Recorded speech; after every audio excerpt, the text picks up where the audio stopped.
Целых 7 дней я тестировала эту нашумевшую сыворотку, которая Instagramda o'zi hamma reklama qilayotgan aksessuar Glow serumi rostdan ham foydasi bormi?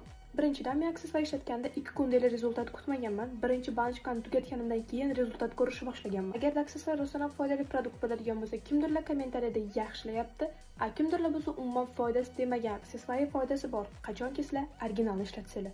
Qo'limda ikkita aksessuar turibdi va bulardan bittasi fake. Videoni boshlashdan oldin bo'lsa, menga podpisma bo'lib qo'yinglar.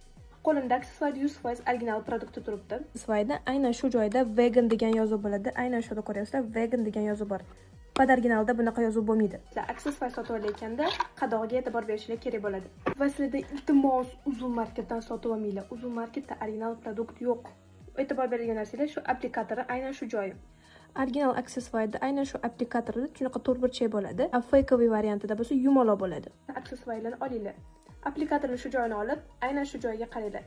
Agar shu yog'i sariq bo'lmasa yoki boshqacha rang bo'ladigan bo'lsa, sizlar originalni sotib olmagansizlar. Foydali video uchun hozir obuna bo'lib qo'yinglar.